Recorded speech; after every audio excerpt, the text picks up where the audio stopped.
જમ્મુ કાશ્મીરમાં બનેલી આતંકી હુમલાની ઘટના બાદ એક્શન મોડમાં આવેલી કેન્દ્ર સરકાર દ્વારા ભારતમાં ઘૂસણખોરી કરતા તત્વો સામે કડક કાર્યવાહીના સંદેશ આપવામાં આવ્યા હતા અને તેને લઈને રાજ્ય સરકાર દ્વારા પણ જે ચંડોળા તળાવ ખાતે મેગા ડિમોલિશનની કામગીરી હાથ ધરવામાં આવી હતી। ત્યારે ઘૂસણખોરો સામે આ સૌથી મોટી કાર્યવાહી છે તે કરવામાં આવી હતી। રાજ્ય ગૃહમંત્રી હર્ષભાઈ સંઘવી આપણી જોડે ઉપસ્થિત છે।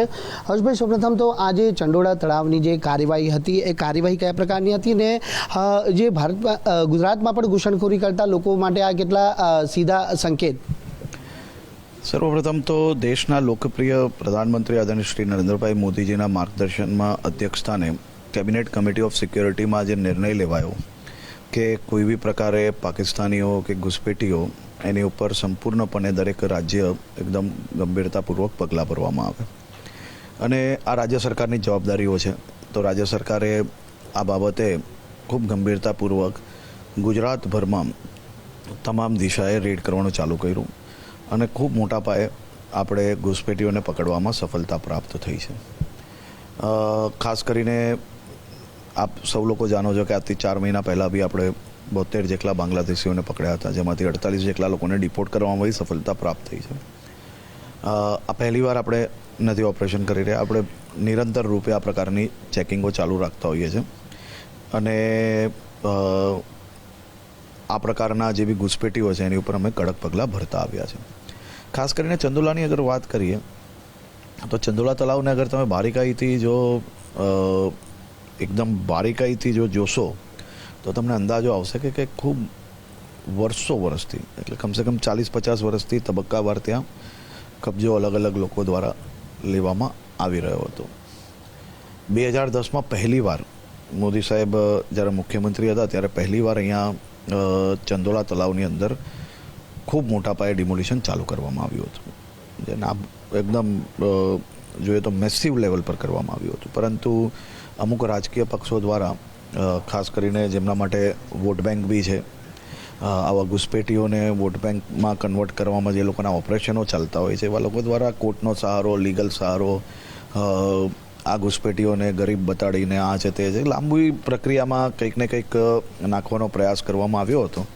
પરંતુ સુપ્રીમ કોર્ટ અને બીજી અનેક કોર્ટો દ્વારા એની અંદરથી સ્ટે વેકન્ટ કરવું હોય કે પછી તળાવની આજુબાજુની જગ્યાઓ હોય, તળાવનો એરિયા હોય તો એની ઉપર કોઈ બી પ્રકારનું કોઈ બી ડોક્યુમેન્ટના આધાર પુરાવા ખોટા બનાવ્યા હોય તો બી એ પ્રકારની ડિમોલિશન કરવાની જ્યારે છૂટ મળી તો છેલ્લા 1 વર્ષથી મુખ્યમંત્રીશ્રીના માર્ગદર્શનમાં એમના અધ્યક્ષસ્થાને અનેકવાર બેઠકો થઈ। ફેઝ 1, ફેઝ 2, ફેઝ 3નું પ્લાનિંગ થયું। ફેઝ 1ની અંદર 1.5 લાખ મીટર જગ્યા જે સફાયો કરવાનો હતો એની કામગીરી દેશના ઇતિહાસનું સૌથી મોટું ડિમોલિશન મુખ્યમંત્રી શ્રી ભૂપેન્દ્રભાઈ પટેલના માર્ગદર્શનમાં ભારતીય જનતા પાર્ટીની સરકાર દ્વારા કરવામાં આવ્યું।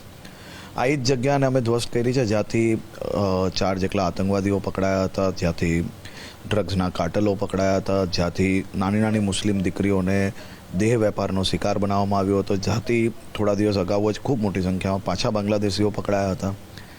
એ સંપૂર્ણ જગ્યાને ધ્વસ્ત કરી લેવામાં આવી છે અને સરકારી જગ્યાઓ જે હતી એને કબજો કરી લેવામાં આવ્યો છે। કબજો પાછો મહાનગરપાલિકા દ્વારા ત્યાં સરાઉન્ડિંગ પ્રોટેક્શન વોલ બનાવવાની કામગીરી ચાલે છે, ત્યાં પાણી ભરી લેવાની કામગીરી ચાલે છે। ફેઝ 2નું સર્વે ચાલુ થઈ ગયું છે, ત્યાં ઇલેક્ટ્રિસિટી કનેક્શન કાપવાની સૂચનાઓ અપાઈ ગઈ છે। જેવી ઇલેક્ટ્રિસિટી કનેક્શનો કપાઈ જશે અને પછી એ કામગીરી આગળ વધશે। ફેઝ 2 અને ફેઝ 3ની બી આખું પ્લાનિંગ કમ્પ્લીટ થઈ ગયું છે। ચંડોળા તળાવ માત્ર એક નામ પૂરતું રહી ગયું છે, કારણ કે ચંડોળા તળાવ જેવું છે જ નહીં, કારણ કે વર્ષોથી અતિક્રમણ કરવામાં આવ્યું હતું લલ્લા બિહારી દ્વારા। આમાં એકમાત્ર લલ્લા બિહારી તો છે જ, પરંતુ એવા અનેક લોકો છે, બધા જ લોકો પર પગલાં ભરવાના છે અને ચાલુ જ છે કામગીરી। આપ જોઈ શકો છો કે આ પ્રકારનું સરકારી જગ્યા પર કોઈએ મકાનો બનાવ્યા હોય તો પહેલીવાર આ પ્રકારે પોલીસ કેસો થઈ રહ્યા છે। ફેઝ 1ના થઈ ગયા, ફેઝ 2માં બી થશે અને ફેઝ 3માં બી થશે। જેટલા લોકોએ સરકારી જગ્યા કબજા લઈને પોતાના ખિસ્સા ભરવા માટે ગરીબીનો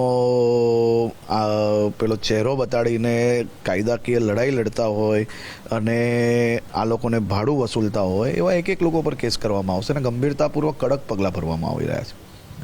સરકારી જમીન પર અતિક્રમણ કરી અને વર્ષોથી ભાડા ખાતા આવ્યો હતો, તો તેની મિલકત સંબંધી ખાતાકીય તપાસ કઈ રીતે કરવામાં આવશે? સંપૂર્ણ જે ડિટેલ તપાસની અંદર બધા જ એસ્પેક્ટ આવી જાય, એટલે કે પછી એ ફાઇનાન્શિયલ હોય, ક્રિમિનલ હોય, બધા જ એંગલ પર તપાસ થશે. ખાલી એક જ જણની વાત નથી. એ તો એને તો ફાર્મ બનાવ્યું હતું એટલે ધ્યાનમાં આવ્યા. બાકી બી જેટલા લોકો છે એ લોકો પર બી આ જ રીતે પગલાં ભરવામાં આવશે. હર્ષભાઈ, ગુજરાતમાં છેલ્લા ઘણા સમયથી જોવામાં આવ્યું છે કે ગેરકાયદેસર બાંગ્લાદેશીઓ ઘૂસી અને વસવાટ કરતા આવ્યા છે. એજન્ટોની તેમાં મુખ્ય ભૂમિકાઓ સામે આવી છે. તો આવા એજન્ટોને પકડી પાડવા માટે કયું મેગા એક્શન પ્લાન તૈયાર કરાશે? આ પ્રકારના એજન્ટો ઓલરેડી જ્યારે આપણે ડિમોલેશન કરતા હોઈએ છીએ ત્યારે એ લોકોને પકડવામાં બી આવે છે, ને સાથે સાથે માત્ર પકડવાના એટલું જ નહીં, હમણાં તો આ એજન્ટો જે છે એ ઘણા એજન્ટો ગુજરાત છોડીને ભાગી ગયા છે અને ઘણા દેશ છોડીને ભાગી ગયા છે. એ પ્રકારની એ લોકોની પરિસ્થિતિ છે. હું પાક્કું કહું છું, ઊંઘ નહીં આવશે રાત્રે એ લોકોને. પાકિસ્તાનીઓની પણ વાત છે ને બાંગ્લાદેશી, તો હમણાં સુધી કેટલા આવા તત્વો છે કે તેમને ડિપોર્ટ કરવામાં આવ્યા છે? હું તમને 4 મહિના પહેલાંના ઓપરેશનનું કહી શકીશ, કારણ કે હમણાંના ઓપરેશનની જ્યારે જે પ્રક્રિયા ચાલતી હોય ત્યારે અમે લોકો એનું એક્ઝેક્ટ આંકડો હમણાં તમને નહીં કહી શકીશ, કારણ કે ખૂબ મોટા પાયે કાગળ તપાસવાની કામગીરી ચાલી રહી છે. હમણાં ગયા વખતે 4 મહિના પહેલાં 72 પકડેલા, જેમાંથી 48 લોકોને પાછા મોકલી લેવામાં આવ્યા છે અને બાકીની પ્રક્રિયા ચાલુ છે. આ તો ચંડોળા તળાવનું કાર્યવાહી હતી. આવા ગુજરાતની અંદર અસામાજિક તત્વો માટે આપની શું ચેતવણી રહેશે? ચેતવણી ક્યાં આપવાની જરૂર છે? બધા પર 1 મહિનાથી તમે જોઈ શકો છો કે 1 મહિનામાં કચ્છથી લઈને વલસાડ સુધી, આ બાજુ તમે અંબાજીથી લઈને ગીર સોમનાથ સુધી, ચારેય દિશામાં જે લોકો ગુનેગારો છે, સરકારી જગ્યા પર કબજો છે, કોઈ બી ઇલીગલ પ્રોપર્ટીઝ છે, એ બધામાં બુલડોઝર ચાલવાનું ચાલુ જ છે. 1000થી વધારે ગુનેગારોની આ પ્રકારના કબજાઓ ખાલી કરાવી લીધા માત્ર 1 મહિનાની અંદર. બિલકુલ, આ હતા રાજ્ય ગૃહમંત્રી હર્ષભાઈ સંઘવી, જેમનું કહેવું છે કે 1000થી વધુ ગુનેગારો દ્વારા જે સરકારી જગ્યાઓ પર કરવામાં આવેલા કબજાઓ ખાલી કરાવી અને કાર્યવાહી કરવામાં આવી છે અને કાર્યવાહી આગામી દિવસોમાં પણ યથાવત રહેશે. કેમેરામેન દેવગલાણા સાથે રાકેશ બ્રહ્મભટ્ટ, ગુજરાત ફર્સ્ટ, સુરત.